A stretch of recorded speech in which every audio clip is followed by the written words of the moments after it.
Amigos, muy buenas noches. Por desgracia, este 2019 no va a crecer a la velocidad que todos quisiéramos. Los expertos hablan de un avance entre 1.4 y 1.5 apenas, abajo del 2% en promedio. Y esto supone enormes desafíos para el gobierno federal, puesto que la recaudación de impuestos será más baja a lo programado.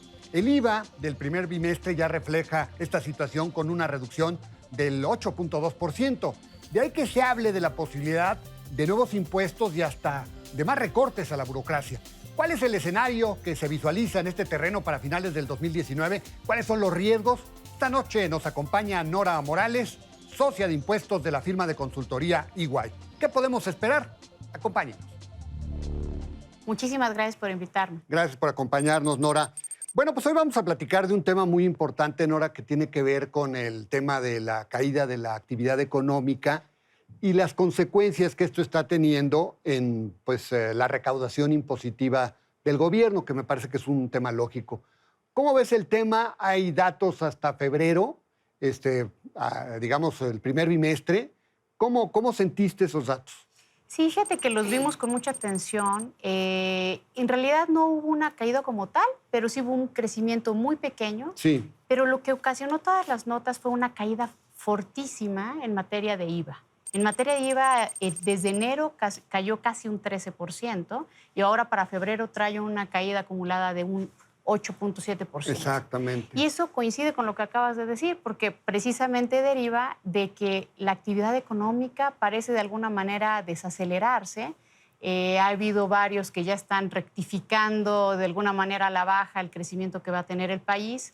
Mencionábamos también los datos que refleja la ANTAD de poco crecimiento también en sus ventas, prácticamente un decrecimiento. Todo es a consecuencia en un impuesto que justamente tiende a agravar el consumo. Lo que vemos en un impuesto como este es eso. Y el otro punto que también se ha señalado por algunos especialistas es que quizá el decreto, como sabes, el decreto, el estímulo a la zona fronteriza norte, podría haber tenido un impacto. Nos parece que todavía es pronto porque apenas llevaban enero y febrero con una tasa menor en la zona fronteriza norte, pero también se ha señalado como algún factor. Pero entiendo que hubo dificultades para que finalmente tuviera la aplicación adecuada porque había reglas que inhibían mucho, ¿no? La aplicación del impuesto, la reducción de los impuestos del IVA y del impuesto sobre la renta en la frontera, ¿no? Sí, entonces probablemente no tanto, ¿no? No tanto, hubo mucha dificultad para tener acceso. Finalmente terminaron emitiendo algunas reglas para prorrogarlo, pero sí fue muy difícil para muchos contribuyentes formales, inclusive, tener acceso al decreto. Ahora, entonces, el tema del IVA, esta caída del IVA, digamos que es consecuente con lo que está pasando en la baja actividad que se está viendo en la economía y consecuente también con la baja que está mostrando los últimos datos de la ANTAD en materia de consumo. También pues hay un comportamiento muy conservador de la recaudación impositiva del gobierno, ¿no? Sí. En términos generales. Digamos, supongo, no sé cómo lo veas tú, Nora, pero me parece que al final de cuentas esto le va a meter presión al gobierno federal, porque finalmente no se está recaudando conforme a lo programado, ¿no? Totalmente de acuerdo. La realidad es que el escenario que tenemos no es el más favorable porque tenemos dos cuestiones relevantes. Para que haya más recaudación, tiene que haber crecimiento. Y la verdad es que, como acabamos de mencionar, todo el mundo está ajustando a la baja el nivel de crecimiento de nuestro país. El Fondo Monetario Internacional, hace un par de días, una de las mayores economías que ajustó a la baja fue precisamente la mexicana. Entonces, mucho crecimiento no va a haber. Y por otro lado, nuestro presidente lo que ha señalado es que no va a haber tampoco nuevos impuestos, que es otra llave para tener mayor recaudación. Entonces, en un escenario donde no pareciera mayor crecimiento y tampoco hay nuevos impuestos, pues la verdad es que va a ser todo un reto ver cómo podemos mantener esos niveles de recaudación que necesitamos, ¿no? Hay varias cosas que se pueden hacer. Por ejemplo, esta no es nada nueva, es una idea que siempre se ha tenido y que nunca se ha logrado, y es incorporar a la formalidad al 50% que tenemos que no tributa, ¿no? Claro. Creo que sí necesitaríamos algo de ideas creativas para ver cómo podemos incorporar a la formalidad. Pero déjame decir que ese es algo que siempre ha estado. Un tema muy importante es que por todos hemos escuchado, lo ha dicho en muchas ocasiones el presidente de la República, el propio procurador fiscal, que va a haber un combate fuerte y frontal a los esquemas agresivos e ilegales que conocemos en general como a las empresas factureras, claro, a las empresas que simulan operaciones, a las empresas fantasmas. Esto no tiene nada de nuevo, son esquemas que los que nos dedicamos a los impuestos no llevamos menos de 15 años viviendo con ellos.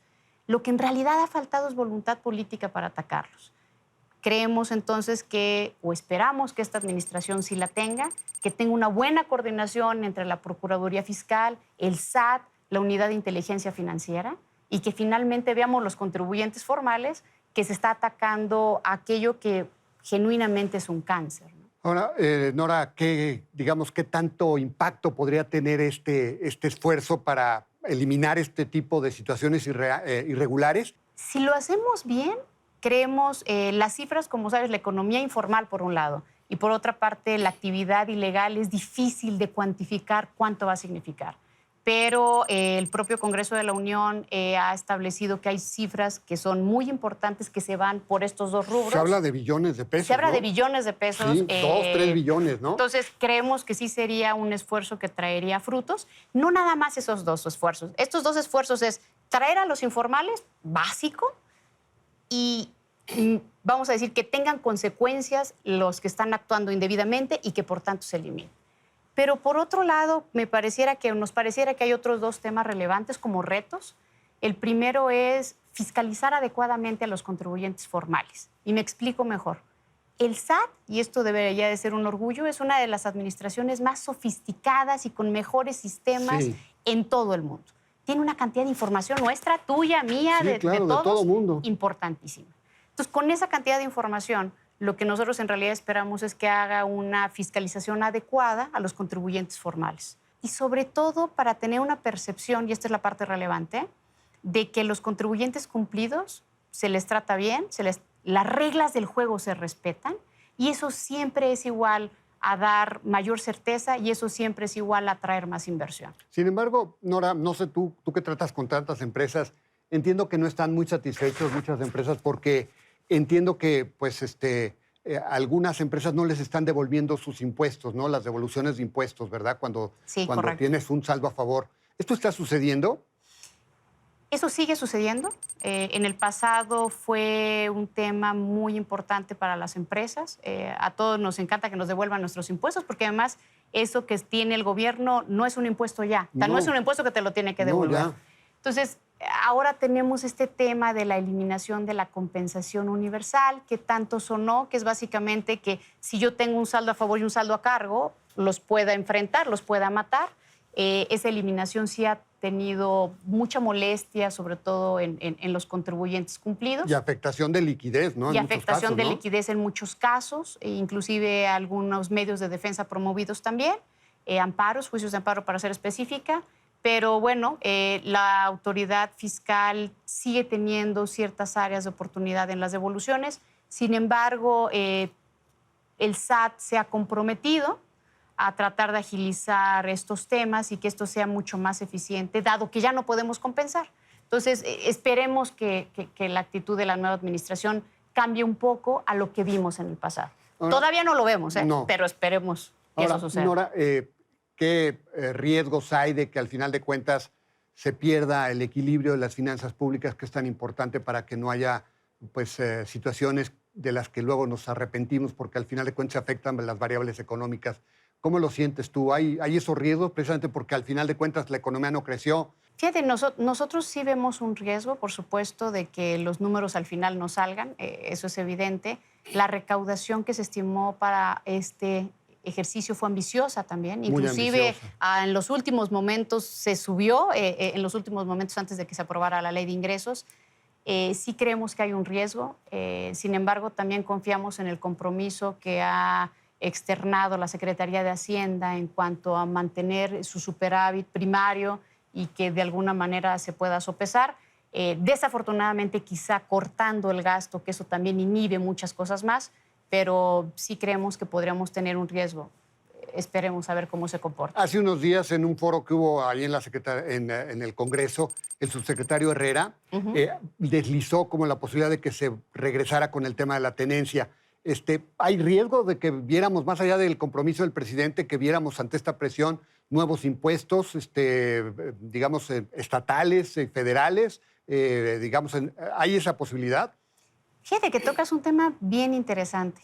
La realidad es que el impuesto sobre la tenencia ya es un impuesto estatal desde hace varios años. Sí. Fue un impuesto federal, ya es estatal. Los estados que lo cobran son los estados que lo quieren cobrar, que tienen voluntad para desgastarse y cobrarlo, y hay algunos que por cuestiones políticas no lo cobran, y aquí tenemos un claro ejemplo entre Morelos, la Ciudad de México y el Estado de México, ¿no? La realidad es que no es un tema federal. Escuchamos con mucha atención a las declaratorias del señor presidente, pero no es un tema federal, es un tema local. Es claro que federalmente él señala que no va a haber nuevos impuestos. Hasta ahorita ha cumplido su palabra en todo. Yo genuinamente creo que no va a haber nuevos impuestos federales, pero pues el impuesto sobre la tenencia está en las manos de los estados. A mí me parece que es una fuente relevante de ingresos, pero hay otras más relevantes en los estados. Y tocaste un tema bien importante. De pronto se tiene la percepción, que se convierte en realidad, de que los estados viven más de las participaciones federales. Sí. De hecho, es casi un 90% de sus ingresos. Y no se desgastan tanto por recaudar.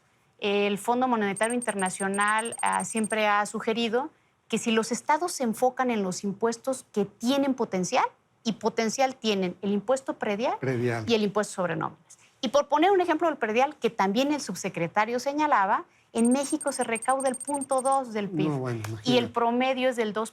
Entonces, la verdad es que sí hay una gran área de oportunidad por parte de los estados y municipios en desgastarse un poquito más, en recaudar los impuestos que sí pueden hacer, y me atrevería a decir, siguiendo el consejo del Fondo Monetario Internacional, a no inventarse impuestos. Si nos enfocamos en los que tienen y lo hacemos bien, no tenemos que inventar algunos otros que luego son controversiales. Bueno, pues Nora, muchísimas gracias por la oportunidad que nos has dado de platicar esta noche, ¿eh? Muchas gracias a ti. Muchas gracias, Nora. Bueno, pues ella es Nora Morales, ella es la socia de impuestos de la firma consultora EY. Muchas gracias, Nora. Gracias. Buenas noches. Gracias. Sí, el panorama económico no es el más halagüeño por factores que tienen que ver con el cambio de gobierno y de muchas políticas públicas. En ese sentido, lo proyectado en materia de ingresos públicos no se va a cumplir. Por fortuna, la Secretaría de Hacienda ha dado diversas señales respecto a su voluntad de no perder el equilibrio en las finanzas públicas. Como quiera, el escenario tiene sus desafíos. Lo invito a la próxima semana, aquí a la misma hora, con más nombres y nombres. Hasta entonces.